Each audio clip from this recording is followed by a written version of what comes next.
The moment I walked down the aisle, I felt my chest tighten, not with joy, but with fear. Everyone's eyes sparkled with happiness, but mine brimmed with a secret I couldn't share. The man waiting for me at the altar wasn't just my groom. He was also my ex. My heart screamed with questions. Was I making the biggest mistake of my life? Could love really survive betrayal and heartbreak? The smile on my face was a mask, hiding the storm within. When people ask me why I agreed to marry my ex, I often pause before answering. The truth isn't simple, and it never will be, because before the betrayal, before the heartbreak, before everything turned upside down, there was love. Real, strong, breathtaking love. Daniel wasn't just a man I had dated in the past. He had been my first everything, my first kiss, my first late-night call, my first shoulder to cry on. And when I ran into him years later, I didn't see the man who once broke me. I saw the boy who had once made me laugh so hard I cried. At that time, my life was steady but dull. I had a routine: wake up early, teach at the local school, grab coffee with a friend, then return home to a quiet apartment. My mother often told me I needed more excitement, more risk, more living. I would just smile and tell her that peace was enough for me. But peace can feel a lot like loneliness. It all started at a cousin's wedding. The music was loud, the lights were bright, and I was trying my best to enjoy myself without being asked for the 100th time why I was still single. I excused myself to get some fresh air outside the hall. That's when I saw him. Daniel. He was leaning against his car, talking to someone on the phone. His laugh carried across the parking lot, the same laugh I remembered so well. My heart skipped, and for a moment, I felt 17 again. "Is that you?" I whispered, not realizing I had spoken aloud. He turned, his eyes widened, and then came that smile. Warm, familiar, devastating. "Anna," he said, almost in disbelief. And just like that, the years between us collapsed. After that night, we started meeting more often. At first, it was casual: coffee here, a quick lunch there. He told me stories about the places he had been, the people he had met. He had grown older, wiser, maybe even more careful with his words. I laughed at things he said, sometimes without meaning to. He noticed, and that mischievous grin I knew so well returned to his face. Soon, he started helping with small things: fixing the squeaky door in my apartment, carrying groceries up the stairs, picking me up after work when it rained. It was so easy to fall back into old habits with him, to let him in where I had once shut the door firmly. At dinner one night, I caught myself staring at his hands, strong, steady hands that once held mine under a sky full of stars. And I wondered, had I been waiting for this all along? But even in the warmth of our reunion, small cracks appeared, little things I noticed but pushed aside. Sometimes, he wouldn't answer his phone when I called. He would show up late to dinner, without explanation, brushing it off with a joke. Once, I thought I caught the faint scent of perfume that wasn't mine. I told myself it was nothing. I wanted so badly to believe in this second chance. So when he asked me one quiet evening, "Anna, what if we gave us another try?" I didn't hesitate. I nodded. I smiled. And against all the promises I once made myself, I let my ex become my fiancé. I believed I was walking into a fairy tale reborn. I had no idea I was stepping into a storm. The engagement happened quickly, faster than anyone expected. Daniel proposed at a small restaurant. Not fancy, not loud, just the two of us at a corner table. He slid the ring across the table. No grand speech, just simple words. "Anna, let's stop wasting time. Marry me." My eyes filled with tears. I laughed nervously, and I said yes, without thinking twice. When my family heard the news, there were mixed emotions. My father congratulated us, though I noticed the hesitation in his eyes. My mother hugged me tightly, but later whispered, "Are you sure, Anna? The past doesn't just disappear." I brushed her words aside, telling myself, this time was different. Love deserved a second chance, didn't it? The wedding was small, but beautiful. White flowers lined the aisle, soft music played in the background, and Daniel stood waiting for me at the altar. His eyes never left mine, not even once. As I walked towards him, I felt like the happiest woman alive, like every heartbreak had led me to this moment. When we exchanged vows, he said words that melted me. "I lost you once, I'll never lose you again." I believed him. The first few months of marriage felt like a dream. We traveled together, cooked late-night dinners, and laughed until our sides hurt. I would wake up and find him watching me sleep, his hand resting gently on mine. Sometimes he would whisper, "I can't believe you're mine again." And I would smile, because for the first time in years, I felt complete. But slowly, the fairy tale started to crumble. He began coming home late, more often than before. When I asked, he would shrug, say it was work, or that he had met friends. I wanted to trust him, but something inside me twisted every time. One night, I found a message on his phone from an unknown number. It read, "Last night was unforgettable." My hands shook, my heart pounded, but instead of confronting him, I deleted the message. I told myself, maybe it was nothing, maybe I had imagined it. But deep down, a voice whispered, "This isn't going to end well." Still, I tried to push forward, to pretend everything was fine. I cooked his favorite meals, planned small surprises, even ignored the late-night phone calls he excused as work. But my smiles grew weaker, my laughter faded, and at night, when he turned away from me in bed, I felt more alone than I ever had before. Something inside me knew the truth was waiting, and it was only a matter of time before everything broke apart. The seasons changed, but the unease in my heart grew stronger. Daniel smiled less, laughed less, and when he looked at me, it wasn't with the same warmth as before. I tried to remind myself, marriage isn't always easy. Every couple goes through struggles, right? One evening, he came home smelling like perfume, not mine. When I asked about it, he laughed. "Don't be silly, Anna. Someone at the office probably hugged me." I forced a smile, but deep down, the doubt spread. Another time, I noticed his phone was always face down, always locked, even in the bathroom. When I teased him about guarding it, he snapped, "Can't a man have privacy anymore?" His tone cut me. I stayed quiet, but my heart whispered, privacy isn't secrecy. Nights became colder, not because of the weather, but because of the silence between us. We still shared the same bed, but it felt like miles apart. I would reach for his hand. He would pull away, pretending to be asleep. I cried quietly into the pillow, so he wouldn't hear. At family dinners, my parents noticed. My father asked gently, "Anna, is everything all right?" I forced a smile. "Yes, Dad. We're just busy with life." My mother wasn't convinced. She squeezed my hand under the table, her eyes full of worry. But I didn't want pity. I wanted hope. So I kept pretending. Then came the night. That changed everything. Daniel left his jacket on the sofa, something he never did. When I went to hang it up, I found a small slip of paper in the pocket. A hotel receipt for 2 people. My chest tightened, my vision blurred. I sat there, holding the paper, trembling, as the sound of the clock ticked louder and louder.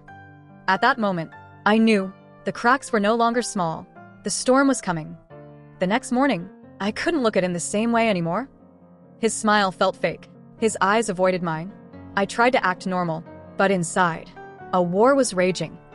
When he kissed my forehead before leaving for work, it felt cold, mechanical, like a habit, not love.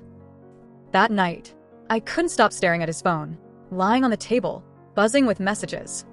My hands shook as I picked it up, entered the password I had once known, but now, he had changed it. The lock screen glared back at me, as if mocking me. I told myself, maybe it's nothing, maybe I'm imagining it all.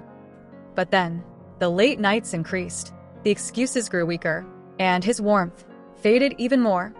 He came home once, with lipstick faintly smudged on his collar. I froze, pointed at it, but he brushed past me, muttering, "It's just work, don't make drama, Anna." Drama? That word cut deeper than a knife.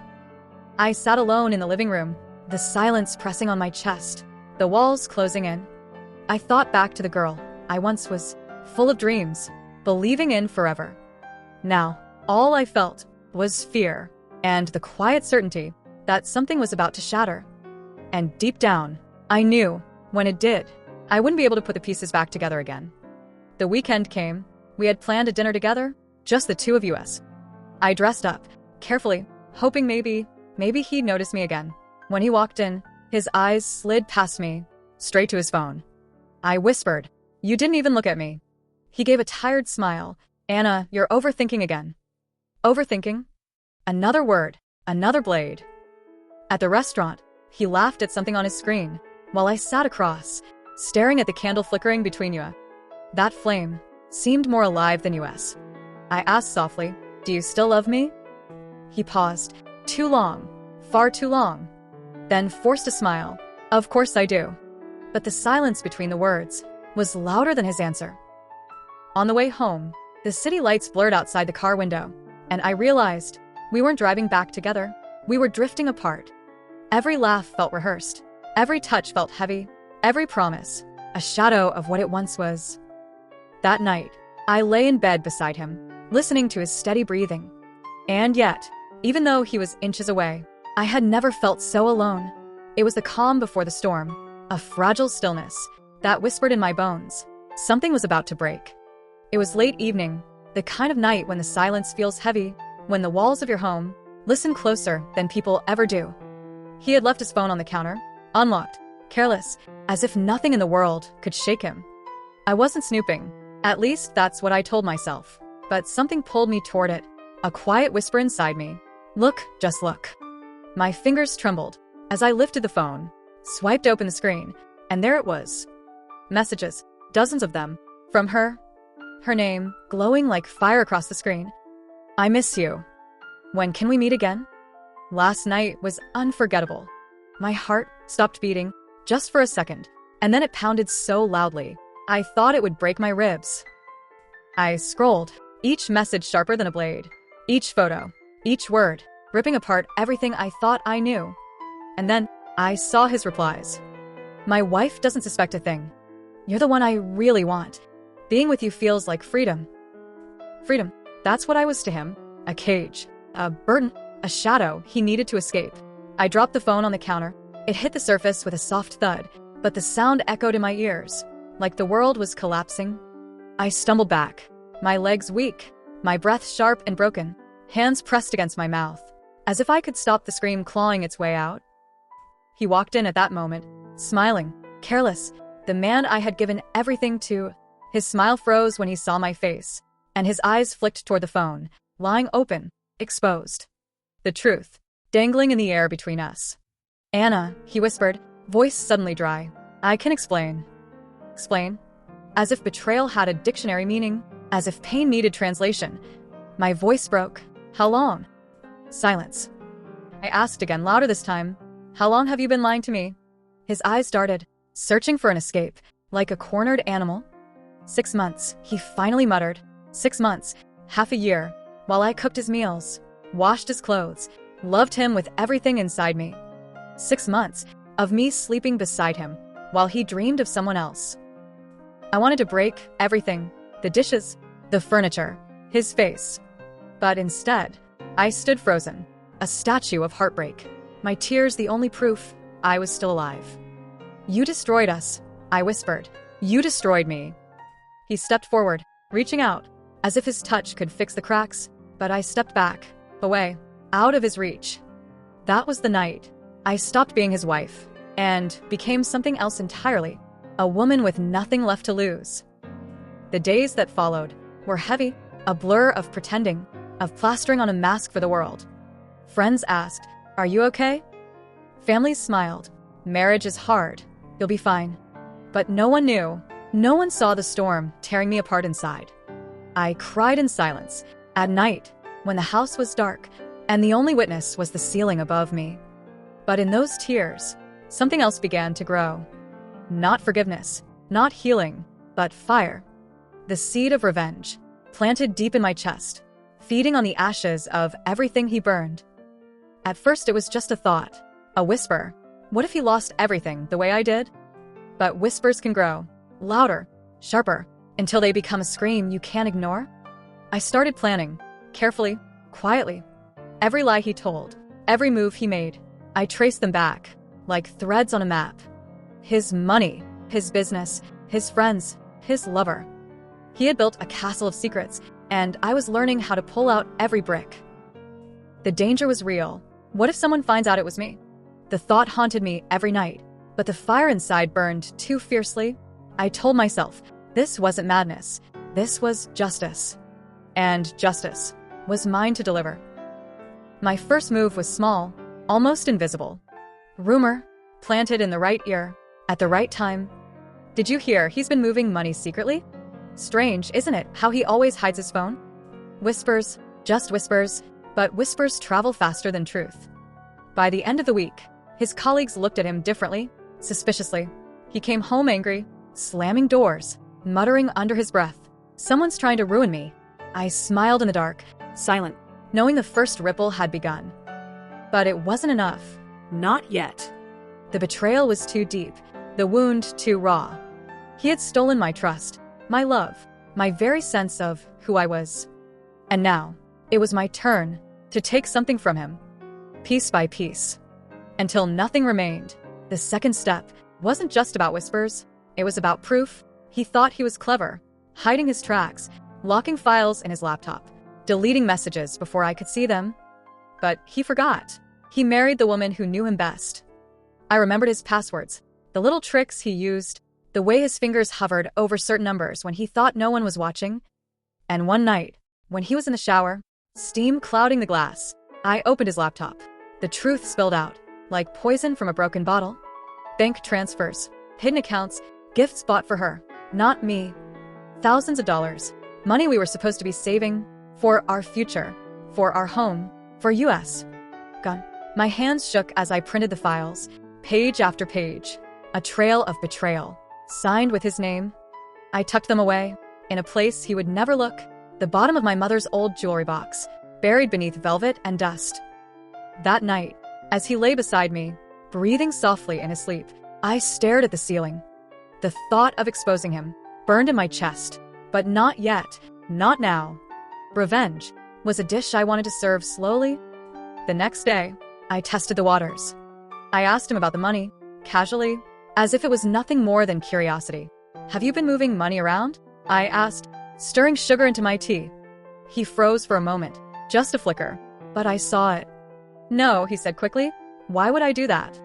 I smiled, pretended to believe him, nodded, "Of course." Inside, I felt the satisfaction of knowing he was already trapped in his own lie. But revenge is dangerous. It whispers in your ear, pushes you forward, even when the ground beneath you begins to crack. I started sleeping less, thinking more. Every detail mattered. Every step had to be perfect. What if someone finds out it was me? The thought circled my mind like a vulture, but I silenced it with one answer. They won't. Because I knew him better than anyone, and that was my weapon. The first real strike came 2 weeks later. He had an important meeting, a chance to close a deal, something that could save his reputation at work. And all it took was one email from an address no one could trace back to me. The email contained the documents, the proof of his secret accounts, the gifts, the lies. I didn't need to say a word. I just pressed send. By the time he came home that night, his face was pale, his tie loosened, his hands trembling. "They accused me," he muttered, "of stealing company money, of hiding things." He poured himself a drink, swallowed it down in one gulp, then another, then another. I watched him, silent, careful not to smile, not to reveal the storm I had set into motion. Inside me, there was a strange mix of triumph and something darker. Because as much as I wanted to see him suffer, I also felt the danger closing in around me. If anyone ever discovered I was behind this, everything would collapse. Not just his life, but mine too. That night, I lay awake beside him, listening to his restless breathing, his whispers in his sleep. "No, please don't. Believe me, it's not true." He was already crumbling, and I was just getting started. The next morning, the house felt heavy, thick with tension. Even the air seemed cautious. Daniel didn't speak much, just poured coffee, avoided my gaze. I watched him carefully. Every twitch, every hesitation, felt like a crack forming in his armor. I knew I had to act again. The whispers were not enough anymore. I started digging deeper, looking for vulnerabilities, little secrets he thought I would never find. I found them, his hidden phone, unused credit cards, appointments with people I didn't know, places I wasn't allowed. And with each discovery, the fire inside me grew brighter, hotter, more uncontrollable. The risk was immense. What if someone finds out it was me? The thought circled my mind like a vulture, but I pushed it away. Focus mattered more than fear. I created a plan, every step calculated, every move deliberate. I began with his colleagues, subtle hints, questions that seemed innocent, rumors that couldn't be traced back to me. By the third day, I could see them watching him differently, suspiciously, their smiles tight, their eyes scanning his every gesture. I stayed in the shadows, silent, watching my web unfold. Next, I moved to his friends, the people he bragged about. Trusted blindly, I planted small doubts about his honesty, his loyalty, his integrity. Soon, dinner parties became awkward. Phone calls were cut short. Invitations disappeared. And Daniel, he was sweating under invisible pressure. One night, I found him pacing in the living room, his tie undone, collar wrinkled, eyes wild with panic. "They're watching me, everyone is against me," he muttered. I poured him a glass of water, sat silently across from him, let the panic settle in like poison. Inside me, there was satisfaction, a dark, cold satisfaction, but also a spark of fear. The more he stumbled, the more attention would be drawn to him. And if anyone traced the chaos back to me, everything would fall apart. Then came the night I struck again. He had a meeting with his most trusted client, a deal that would decide everything for him. And I made sure it would not go smoothly. An anonymous email, sent with precise timing, containing proof of his secret dealings, hints of betrayal, all carefully crafted to avoid suspicion of my involvement. He didn't know it yet, but this was the turning point. By the next day, the client refused to meet him. Questions were raised at work. Whispers floated through the office. Daniel came home furious, red-faced, shouting into his phone, threatening, losing control piece by piece. I sat quietly in the corner, silent, watching the man who had once held my heart begin to unravel. But revenge is a dangerous game. I was aware of the lines I couldn't cross. The moment someone saw me as the orchestrator would destroy everything. And yet, the rush of control, the satisfaction of justice, kept me moving forward. Every night, I went over my steps, rechecking details, anticipating fallout. The thrill, the risk, it was intoxicating. But somewhere deep inside, I also felt the weight of what I was becoming, a shadow of the woman I used to be, fueled by fire and betrayal. I knew the final blow had to come soon, a move that would make him realize no one ever escapes the consequences of their actions. And when that moment came, everything would change, for him and for me. The day came quietly, almost like any other, but the air was charged, heavy with anticipation. Daniel didn't know what was coming. He never suspected how carefully every move had been planned. I watched him leave for work, a faint smile on my face. Not cruel, not happy, just calm, collected.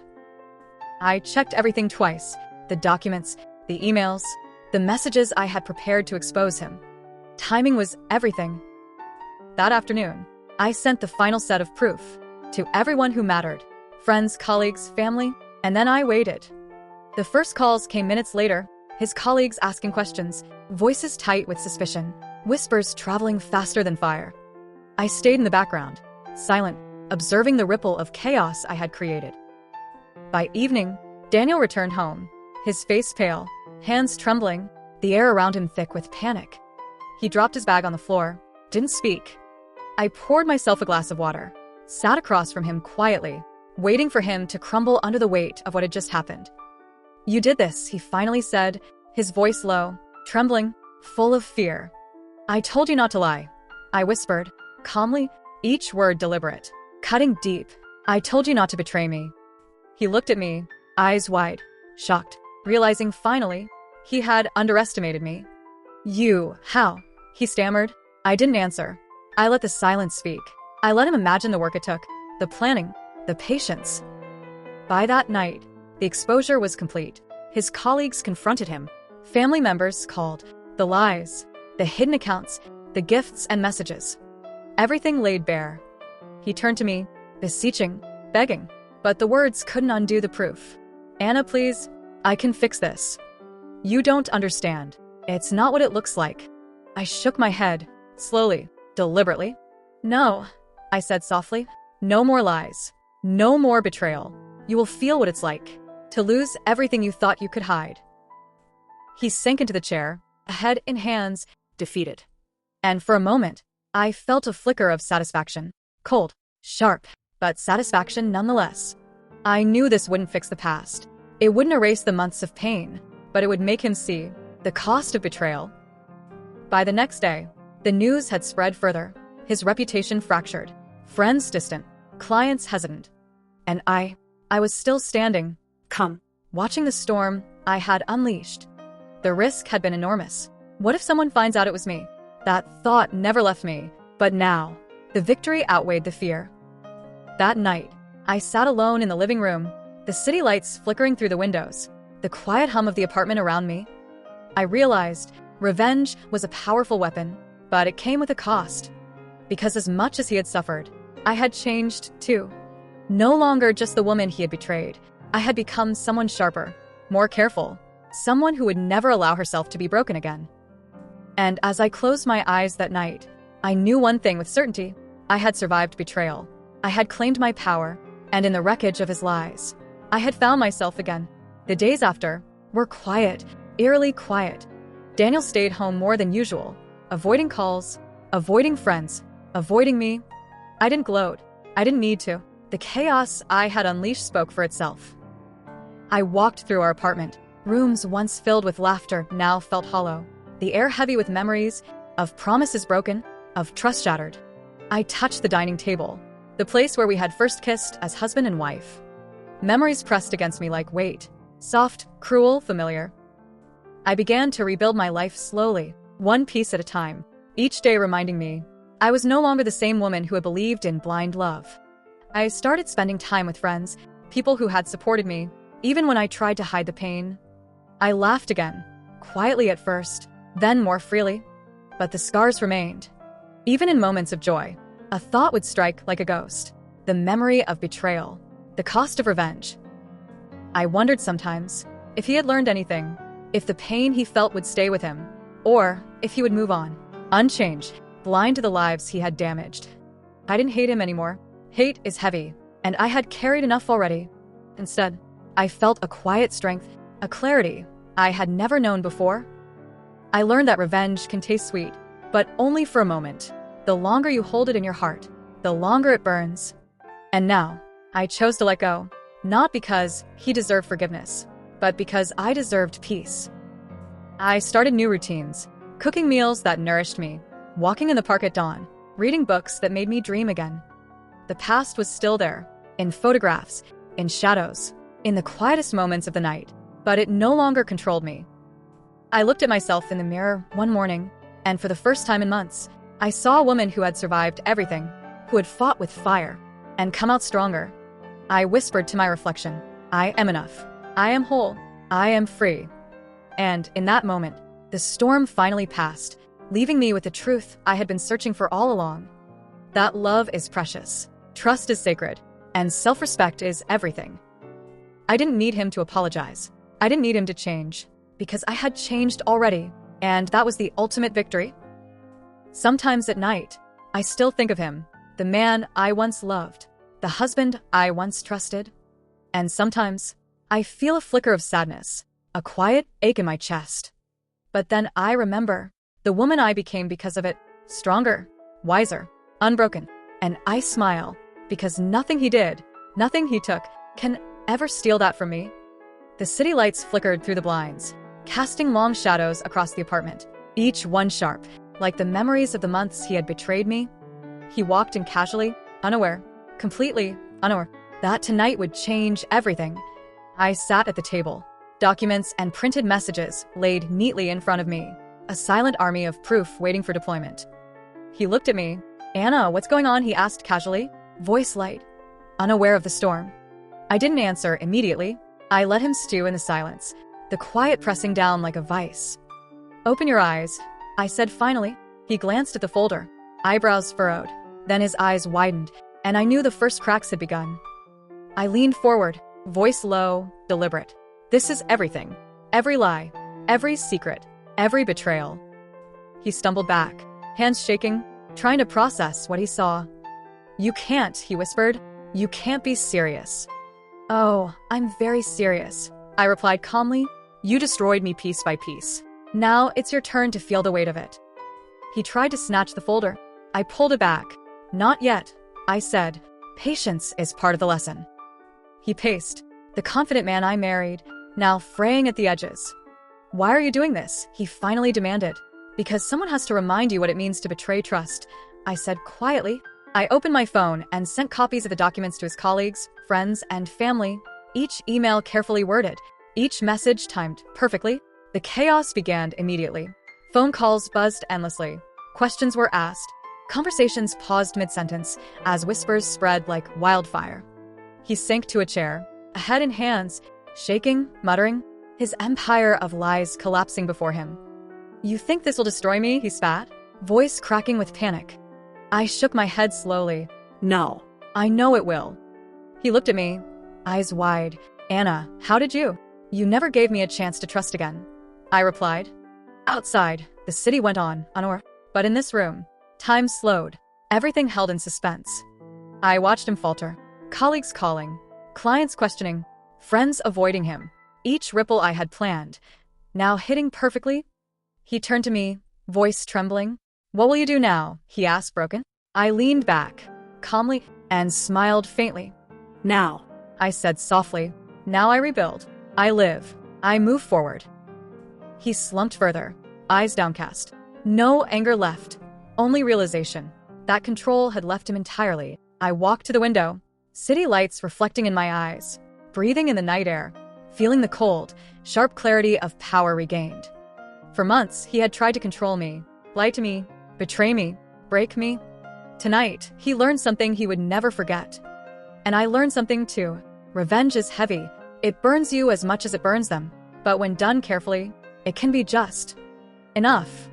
The days after were quiet, almost eerily quiet. Daniel stayed home more than usual, avoiding calls, avoiding friends, avoiding me. I didn't gloat. I didn't need to. The chaos I had unleashed spoke for itself. I walked through the apartment. Rooms once filled with laughter now felt hollow. The air heavy with memories, of promises broken, of trust shattered. I touched the dining table, where we had first shared a meal as husband and wife. Memories pressed against me like weight, soft, cruel, familiar. I began to rebuild my life slowly, one piece at a time, each day reminding me I was no longer the woman who had blindly trusted him.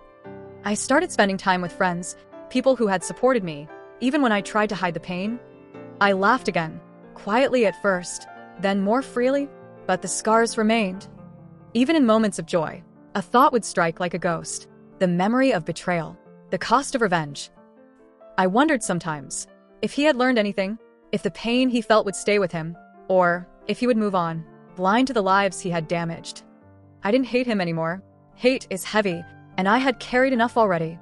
Instead, I felt quiet strength, clarity I had never known before. I learned that revenge can taste sweet, but only for a moment. The longer you hold it in your heart, the longer it burns. And now, I chose to let go, not because he deserved forgiveness, but because I deserved peace. I started new routines, cooking meals that nourished me, walking in the park at dawn, reading books that made me dream again. The past was still there, in photographs, in shadows, in the quietest moments of the night. But it no longer controlled me. I looked at myself in the mirror one morning, and for the first time in months, I saw a woman who had survived everything, who had fought with fire, and come out stronger. I whispered to my reflection, I am enough. I am whole. I am free. And in that moment, the storm finally passed, leaving me with the truth I had been searching for all along. That love is precious, trust is sacred, and self-respect is everything. I didn't need him to apologize. I didn't need him to change, because I had changed already, and that was the ultimate victory. Sometimes at night, I still think of him, the man I once loved, the husband I once trusted. And sometimes, I feel a flicker of sadness, a quiet ache in my chest. But then I remember the woman I became because of it, stronger, wiser, unbroken, and I smile, because nothing he did, nothing he took, can ever steal that from me. I had survived betrayal. I had reclaimed my life, and I had learned a truth more valuable than any love or revenge. That nothing is more powerful than a heart that refuses to stay broken. And with that knowledge, I finally felt free. If you felt every twist and turn of this story, hit the like button, share it with someone who loves emotional stories, and don't forget to subscribe for more real-life, heart-wrenching storytime content. Turn on notifications so you never miss a story that will leave you thinking long after it ends.